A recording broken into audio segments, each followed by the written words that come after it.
Good morning student, शाही tutorial में आपका स्वागत है।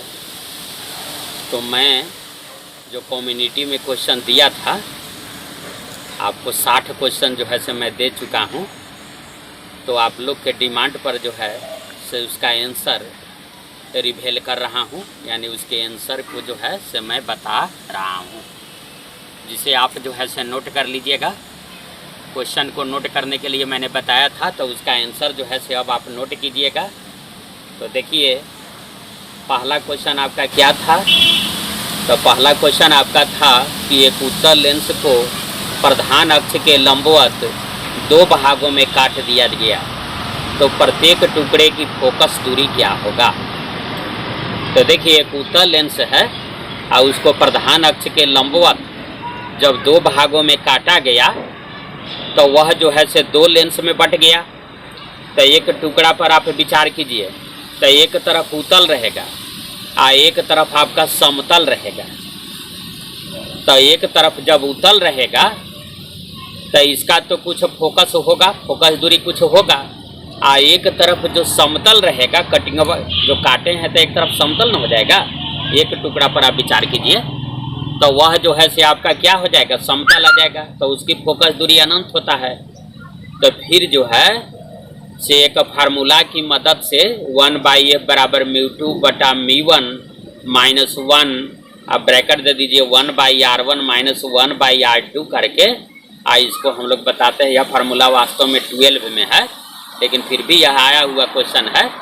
तो इसकी फोकस दूरी जो है से क्या हो जाएगा, तो इसकी फोकस दूरी जो है से आपका 2f हो जाएगा। तो इसलिए इसका आंसर जो है सही से क्वेश्चन का आंसर आप लिख लीजिए 2f। चलिए अब जो है से अगला क्वेश्चन हम लाते हैं। एक उत्तल लेंस को प्रधान अक्ष के समानांतर दो भागों में काट दिया गया, तो प्रत्येक टुकड़े की फोकस दूरी क्या होगा। तो देखिए प्रधान अक्ष के समानांतर ऐसे उत्तल लेंस है, जब उसको प्रधान अक्ष के समानांतर ऐसे काटे हैं तो ऊपर में लेंस हो गया, एक नीचे में लेंस आ गया। तो इस तरह से जो है से इधर जो है तो क्या है, यह जो है से आपका उत्तल है, इधरों जो है से उत्तल है, दोनों तरफ उत्तल है। इसमें भी जो है से नीचे वाला जो कटिंग है इसमें भी दोनों तरफ उत्तल है। तो इसकी फोकस दूरी पर कोई प्रभाव जो है से नहीं पड़ेगा। इसको भले हम दो भाग में काट दिए हैं, लेकिन इसकी फोकस दूरी पर कोई प्रभाव नहीं पड़ेगा। तो इसका आंसर आपका हो जाएगा क्या, एफ, यानी पहला आंसर हो जाएगा। चलिए अगला क्वेश्चन हम लाते हैं। पानी में हवा का बुलबुला किस लेंस की भांति काम करता है। तो देखिए पानी में हवा का बुलबुला जो है से हम आपको बताए थे कि पानी में हवा का बुलबुला, तो हवा का बुलबुला है, यानी लेंस जो है से हवा का बना हुआ है। तो लेंस हवा का बना हुआ है, तो इसका अपवर्तनांक जो है से 1 मान के चलिए कि हवा का है। इसके बाद जो है से उसको पानी में ले जाया गया है, यानी कि माध्यम पानी है, तो पानी का अपवर्तनांक आपका 1.33 यानी 4/3 होता है। तो 4/3 होता है। तो लेंस को जो है से एक ऐसे माध्यम में डुबाया जा रहा है जिसका अपवर्तनांक जो है से लेंस के अपवर्तनांक से ज़्यादा हो गया, माने हवा से इसका ज़्यादा हो गया। तो इस तरह से डुबाने पर जो है से हम क्या बताए थे, इस तरह से डुबाने पर जो है से उसका नेचर बदल जाता है। तो बुलबुला तो उत्तल जैसा रहता है, तो उत्तल रहता है। तो पानी में जब जाएगा तो वह जो है से अवतल लेंस की भांति व्यवहार करेगा।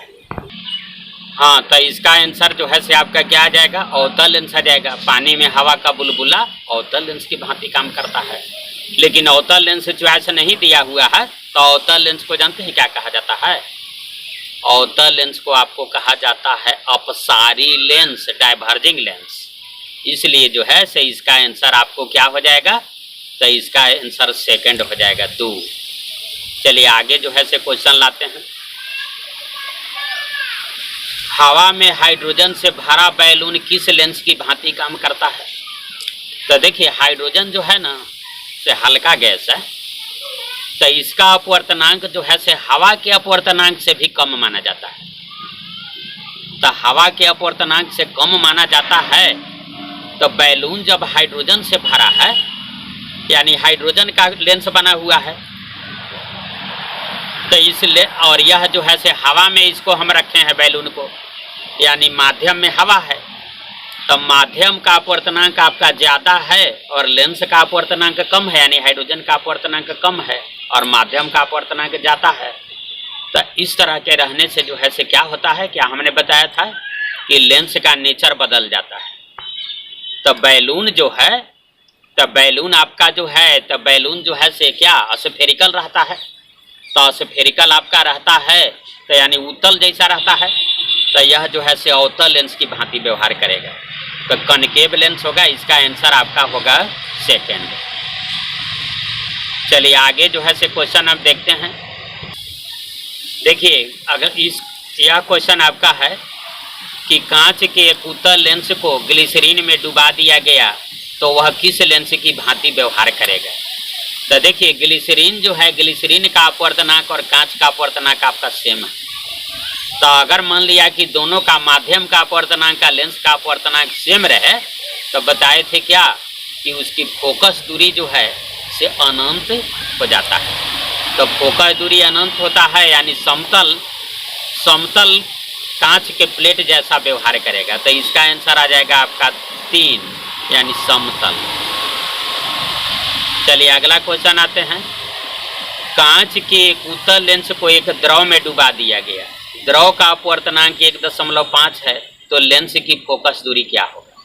देखिए, कांच का भी अपवर्तनांक 1.5 है और इस लेंस को, कांच के लेंस को 1.5 अपवर्तनांक वाले द्रव में डुबाया गया, यानी माध्यम का अपवर्तनांक और लेंस का अपवर्तनांक सेम आ गया, तो इसकी फोकस दूरी क्या हो जाएगी, तो फोकस दूरी अनंत हो जाएगी। चलिए, तो इसका आंसर क्या आ जाएगा आपका, तो सेकंड आ जाएगा अनंत। तो देखिए, सब लड़का गलती बनाए हुए है, 25 सेंटीमीटर लिख दिया है, बिल्कुल गलत है। आप अपने गलती को जो है से महसूस कीजिए। चलिए अगला क्वेश्चन है कि एक उत्तल लेंस की फोकस दूरी 20 सेंटीमीटर है, पानी में डुबाने पर उसकी फोकस दूरी क्या होगा। तो देखिए, उत्तल लेंस की फोकस दूरी 20 सेंटीमीटर है, तो पानी में अगर आप डुबाइएगा तो उसकी फोकस दूरी जो है से जानते हैं क्या हो जाएगा, उसकी फोकस दूरी आपका 4 गुना हो जाएगा, बढ़ जाता है, बताए थे ना। और इसके बाद चूंकि पानी में डुबा रहे हैं तो लेंस के नेचर में कोई अंतर नहीं आता है, तो लेंस के नेचर में कोई नहीं अंतर आता है, इसलिए इसका आंसर हो जाएगा आपका 80 सेंटीमीटर। एक है +80, एक -80, तो +80 सेंटीमीटर आएगा, क्योंकि लेंस के नेचर में कोई परिवर्तन नहीं होता है, उत्तल लेंस है तो उत्तल ही रहेगा। तो इसका आंसर आ जाएगा आपको 80 सेंटीमीटर फर्स्ट। चलिए अगला क्वेश्चन आपका है कि एक उत्तल लेंस को ऐसे द्रव में डुबाया जाता है जिसका अपवर्तनांक लेंस के अपवर्तनांक से अधिक है। तो लेंस के अपवर्तनांक से अधिक है तो लेंस कैसा व्यवहार करेगा। तो देखिए, लेंस के अपवर्तनांक से अधिक है माध्यम का अपवर्तनांक, तो लेंस का नेचर बदल जाता है। तो उत्तल लेंस को डुबाए हैं तो यह अवतल लेंस की भांति व्यवहार करेगा। इसका आंसर होगा आपका सेकेंड, यानी अवतल लेंस। इसका आंसर सब ठीक दिया है। चलिए आगे जो है से आपको बताते हैं। क्वेश्चन है कि किसमें पूर्ण आंतरिक परावर्तन का उपयोग होता है। पहला चॉइस आपका है कि ऑप्टिकल फाइबर यानी प्रकाशीय तंतु, दूसरा है पेरिस्कोप परिदर्शी, तीसरा है इंद्रधनुष और चौथा आपका है कि ऑल। तो इसका क्वेश्चन, इसका आंसर आपका होगा ऑल। ऑल में जो है हम आपको पूर्णांतरिक परावर्तन पढ़ाए थे, वीडियो आप देख लीजिएगा। तो इसका आंसर जो है से क्या होगा आपका कि ऑल, सब में जो है से पूर्णांतरिक परावर्तन का उपयोग होता है। चलिए आगे क्वेश्चन देखिए। फोरेंसिक टेस्ट में किस किरण का उपयोग होता है। फोरेंसिक टेस्ट में है कि जैसे मान लिया कि कोई किसी का मर्डर कर दिया, तो कोई किसी का मान लिया कि मर्डर कर दिया, तो इसके बाद जो है से खून उनका या वहाँ पर स्पर्श उसको किया होगा या जमीन से उसका स्पर्श किया होगा, तो यह डीएनए जो है से डीएनए जो है से टेस्ट होता है। तो डीएनए टेस्ट होगा, तो इसमें आपका आ जाएगा सूक्ष्म तरंग। सूक्ष्म तरंग यानी माइक्रोवेव। हम आपको बताए थे ना, हम आपको बताए थे कि बायोमेट्रिक में या क्या कहते हैं अंगुली, बायोमेट्रिक में जो है से किसका उपयोग होता है, तो सूक्ष्म तरंग का उपयोग होता है। तो इसका आंसर आ जाएगा आपका सी आ जाएगा, माइक्रोवेव। चलिए अगला क्वेश्चन लाते हैं। अगला क्वेश्चन है कि ग्रीन हाउस प्लांट में किस किरण का उपयोग होता है। तो देखिए ग्रीन हाउस प्लांट जो है यानी पौधा को हरा भरा करना है, तो इसमें जो है सब लड़का लगाया है 96% लड़का लोग आंसर दिया है पारा बैगनी। बिल्कुल गलत आपका है। इसका आंसर आ जाएगा आपको इंफ्रारेड और रक्त प्रकाश, और रक्त प्रकाश का उपयोग होता है इंफ्रारेड, सेकेंड आंसर हो जाएगा। चलिए अगला क्वेश्चन जो है से नकली दस्तावेज की जांच में किस किरण का उपयोग किया जाता है। तो देखिए नकली दस्तावेज की जांच में जो है से किस किरण का उपयोग किया जाता है, इसका परसेंटेज कुछ बताइए नहीं रहा। इसका मतलब है कि आप जो है वोट कैसे किए हैं, 24 लड़का वोट दिया लेकिन परसेंटेज नहीं बता रहा है। क्यों नहीं बता रहा है? हाँ, तो नकली दस्तावेज की जांच के दौरान किस किरण का उपयोग होता है। तो आपको जो है से क्या फर्जरी अगर है, आप सर्टिफिकेट बनाए हुए हैं, तो इसका जो है से इस डॉक्यूमेंट का जो है से जांच कैसे किया जाता है, तो पराबैंगनी किरण से। इसका 92% लड़का लोग आंसर दिया, बिल्कुल सही है। चलिए आगे जो है से हम देखते हैं कि सीमा शुल्क अधिकारी यानी कस्टम ड्यूटी ऑफिसर एक देश से दूसरे देश में ले जाने वाले नाजायज रत्न यानी नाजायज हीरा है, सोना है, ये सब है कि जांच किस किरण से जो है से करते हैं। तो किस किरण से करते हैं, तो यह जो है से इसका आंसर 13%। हाँ, एक्स किरण से लोग जो है से 81% आंसर दिया है, बिल्कुल गलत है आपका। इसका जो है से पराबैंगनी किरण होगा। चलिए इसका आंसर क्या होगा, पराबैंगनी किरण से जो है से कस्टम ड्यूटी ऑफिसर एक देश से दूसरा देश में अगर आप जो है से सामान ले जा रहे हैं, मतलब कि हीरा चांदी वगैरह ये सब ले जा रहे हैं, रत्न ले जा रहे हैं, तब उसका होगा। तो इसका आंसर आपका होगा क्या, इसका आंसर आपका होगा कि पराबैंगनी अल्ट्रा वायलेट रेस से होगा इसका। तो इसका देखिए 13% आंसर दिया है, लेकिन यही आंसर सही है, सेकंड पराबैंगनी पर टिक लगाइएगा। चलिए अगला, किसी धातु की आंतरिक संरचना की जांच किस किरण से किया जाता है। तो देखिए किसी धातु की आंतरिक संरचना की जांच जो है, माने उसका इंटरनल स्ट्रक्चर क्या है, इसकी जांच जो है, इसकी जांच भी पराबैंगनी किरण से किया जाता है। तो इसका भी आंसर जो है से आप सेकंड लगाइएगा, पराबैंगनी किरण। ठीक है, चलिए आगे जो है तो बताते हैं। हीरा का कटिंग या शेपिंग या दांत में बारीक छिद्र किससे किया जाता है। तो देखिए हीरा में कटिंग करना है, इसके बाद उसका शेप देना है, या दांत में बारीक छिद्र करना है, या मान लिया कि कपड़ा जो है से काटना है, तो इसका जो है से जानते हैं किस किरण का उपयोग होता है, लेसर किरण। लेसर किरण का, इसमें जो लेजर किरण का उपयोग होता है, इसका चॉइस होगा क्या, फर्स्ट लेसर किरण। तो इसको 20% लड़का आंसर दिया है और बाकी एक्सरे बताया है, बिल्कुल आपका गलत है, नोट कर लीजिएगा कृपया। चलिए आगे जो है से हम देखते हैं कि एक उत्तल लेंस और एक अवतल लेंस की फोकस दूरी समान है, दोनों एक दूसरे के संपर्क में है, तो समतुल्य लेंस कैसा होगा। तो देखिए एक उत्तल लेंस तो 1/f बराबर, समतुल्य लेंस के लिए बताए थे, तो 1/f बराबर 1/f1 जोड़ 1/f2, तो 1/f प्लस 1/-f, चूंकि एक अवतल लेंस है तो देखिए ये दोनों कट जाएगा, इसलिए f बराबर आप निकालिएगा तो अनंत आ जाएगा, यानी फोकस दूरी अनंत हो जाएगा। तो जब फोकस दूरी अनंत हो जाएगा तो वह जो है से कौन सा लेंस हो जाएगा, वह जो है से समतल प्लेट हो जाएगा। इसका आंसर आपका सी होगा।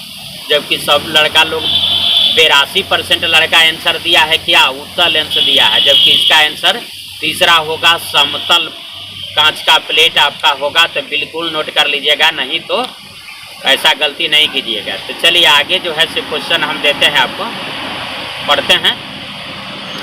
जब प्रकाश या ध्वनि एक माध्यम से दूसरे माध्यम में प्रवेश करती है तो कौन सी राशि नहीं बदलता है। तो देखिए 56% लड़का आंसर दे रहा है कि वेग या चाल, बिल्कुल गलत आप आंसर दे रहे हैं।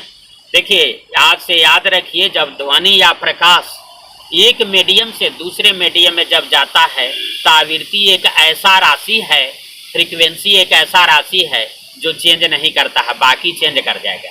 आप चाल कैसे बता दिए कि चेंज नहीं करेगा, जब विरल माध्यम से सघन माध्यम में जब कोई जाएगा तो उसका चाल कम पड़ जाएगा, और जब सघन माध्यम से जब विरल माध्यम में कोई प्रवेश कर रहा है तो उसका चाल आपका बढ़ जाएगा।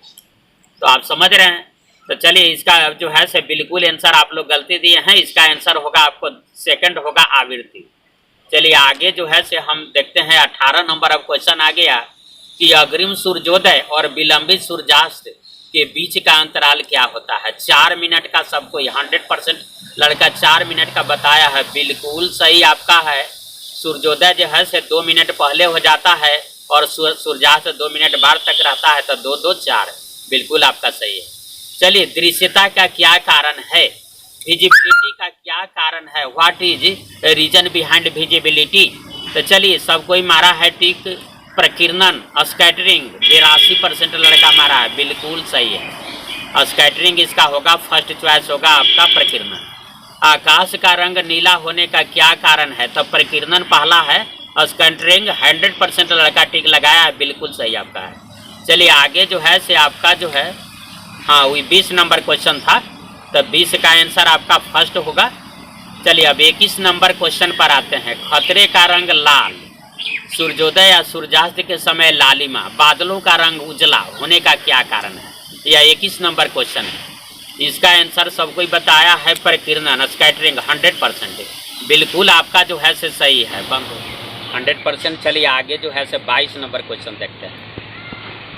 मृग मरीचिका यानी मिराज और लूमिंग यानी उप मरीचिका का क्या कारण है। मृग मरीचिका, हाँ तो देखिए इसका कारण जो है से सब कोई क्या दे रहा है, पूर्ण आंतरिक परावर्तन या वायुमंडलीय अपवर्तन 93% लड़का जो है से यह आंसर दे रहा है, बिल्कुल आपका सही है। ये सब पढ़ाए हुए थे, वीडियो भी देख लीजिएगा। चलिए आगे जो है से 23 नंबर, तो 22 का आंसर आपका हो गया फर्स्ट, पूर्ण आंतरिक परावर्तन या वायुमंडलीय अपवर्तन। चलिए अब 23 का आंसर क्या होगा इसके बारे में अब आइए।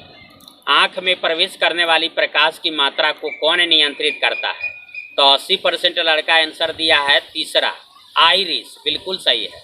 23 का आंसर होगा 3 आइरिस, बिल्कुल सही आपका है। चलिए इसके बाद अब आते हैं हम 24 नंबर पर। नेत्र की विभेदन क्षमता, नेत्र की विभेदन क्षमता यानी रिजॉल्विंग पावर क्या होता है, तो 80% लड़का इसका आंसर दिया है कि 1 मिनट या 1/60 डिग्री, बिल्कुल आपका सही है। चलिए यह जो है उसी की बात है कि इसका आंसर जो है से आप सही दिए हैं। नेत्र की विभेदन क्षमता 1 मिनट या 1/60 डिग्री होता है, तो 24 का आंसर हो गया आपका फर्स्ट। चलिए 25 नंबर पर आते हैं। 2 आँख से दुनिया कैसी दिखाई देती है, तो 2 आँख से दुनिया जो है से कैसी दिखाई देती है, तो देखिए 100% लड़का आंसर दिया है कि 3D त्रिविमीय, बिल्कुल आपका सही है। से दुनिया कैसी दिखाई देती है, तो इसका आंसर सबको 3D बताया 100%, बिल्कुल सही है। तो इसलिए 25 का आंसर आपका सेकंड हो जाएगा 3D त्रिविमीय। चलिए 26 है कि एक वस्तु की मोटाई T और अपवर्तनांक म्यू है, इसे पार करने में प्रकाश को कितना समय लगेगा। तो इस क्वेश्चन को हम वीडियो में जो है से बनाए थे, पूरा एक्सप्लेन किए थे, तो आप जो है से उसको देख लीजिएगा। तो इसका होगा आंसर आपका सेकंड, आपका आंसर आ जाएगा कि μT/c। तो μT/c आपका होगा, जबकि सब आंसर दे रहा है क्या 71% लड़का जो है से आंसर दिया μT फर्स्ट इसका आंसर नहीं होगा। से 26 का आंसर आपको हो जाएगा सेकंड, μT/c होगा आंसर। तो यह जो है से बिल्कुल आप लोग गलती आंसर दे दिए, तो 26 का सेकंड जो है से लिख लीजिएगा। चलिए 27 नंबर देखिए। एक वस्तु की मोटाई T है और अपवर्तनांक जो है से म्यू है। अपवर्तनांक 1 है लिखा गया है, गलती से लिखा गया, म्यू लिख लीजिएगा। एक वस्तु की मोटाई T है और अपवर्तनांक म्यू है, इसे पार करने में प्रकाश को जो समय लगेगा उस समय में प्रकाश निर्वात में कितनी दूरी तय कर लेगा। तो इसका आंसर आपका हो जाएगा, इसका आंसर आपका क्या हो जाएगा, तो इसका आंसर हो जाएगा μT। तो इसको जो है से बिल्कुल आप लोग सही आंसर दिए हैं। 83% लड़का सही आंसर दिया है, 36 वोट पड़ा है। तो 27 का आंसर हो जाएगा फर्स्ट। चलिए 28 नंबर पर आते हैं, हवा का अपवर्तनांक क्या होता है। तो हवा का अपवर्तनांक जो होता है वह जो है, बिल्कुल आप लोग गलती दे दिए, एकदम शर्म की बात है कि बिल्कुल आप गलती आंसर दिए हैं। सबको आंसर दे दिया कि 1 हवा का अपवर्तनांक। 74% लड़का 1 आंसर दिया, बिल्कुल आपका गलत है। हवा का अपवर्तनांक 1 से बड़ा होता है। हम आपको बताए थे ना कि इस तरह का क्वेश्चन पूछा जाता है, तो 1.0003 ऐसे करके होता है ना, तो 1 से कुछ बड़ा ना आ गया, इसलिए 1 से बड़ा पर टिक लगाइएगा। तो इसलिए 28 का आंसर हो गया दूसरा। 28 का आंसर आपको हो गया दूसरा, हो गया 1 से बड़ा। चलिए 29 का अब हम आंसर देते हैं, निर्वात का अपवर्तनांक क्या होता है। तो निर्वात का अपवर्तनांक जो है से इसका आंसर देखते हैं क्या दिया है सब। इसका आंसर जो है से क्या है कि बिल्कुल सही सबको दिया है, 90% लड़का। इसका आंसर होगा फर्स्ट। इसका 1 होगा, निर्वात का अपवर्तनांक 1 होता है, बिल्कुल सही आपका है। चलिए तो यह हो गया आपका 29 नंबर क्वेश्चन हो गया। चलिए अब जो है से आइए 30 नंबर पर आइए। तो 30 नंबर पर क्या आइएगा, 30 नंबर में नंबरे नहीं दिया हुआ है, 28 29 नंबरे नहीं दिया हुआ है। 30 में है कि माध्यम का क्रांतिक कोण, माध्यम का क्रांतिक कोण जो है 30 डिग्री है। तो माध्यम का अपवर्तनांक क्या होगा। तो म्यू बराबर हम बताए थे ना 1/sin θc। तो 1/sin 30 कीजिएगा, तो 1/1/2, तो 2 लट के ऊपर चला जाएगा, इसलिए इसका आंसर होगा 2। तो दूसरा चॉइस होगा, और 2 इसका होगा माध्यम का अपवर्तनांक। तो देखिए इस भी जो है से बिल्कुल गलती सबको दिया है। 74% लड़का आंसर दे दिया 1/2। तीसरा तो 1/sin θc न होता है, म्यू बराबर 1/sin θ। तो 1/sin 30 कीजिएगा, तो 1/sin 30 1/2, तो 1/1/2, तो 2 लट के ऊपर में चला जाएगा, तो इसका आंसर तो 2 न होगा, माध्यम का अपवर्तनांक आपका 2 आ जाएगा, इसलिए इसका आंसर जो है से आपको सेकंड होगा। तो 30 प्रश्न का आंसर जो है से हमने आपको दे दिया। तो इस तरह से जो है से इतने प्रश्न का आप आंसर दे दिए हैं, और इसके बाद जो है से हम कल जो है से आगे वाले का आंसर जो है से हम देंगे, और सारे आंसर को नोट कर लीजिएगा। और इसे बेस्ट एक्सप्लेनेशन, यूनिक एक्सप्लेनेशन को सुनना बिल्कुल नहीं भूलिएगा। इसी के साथ जो है से मैं आज के वीडियो को समाप्त करता हूँ, विराम देता हूँ। सब धन्यवाद मित्रों।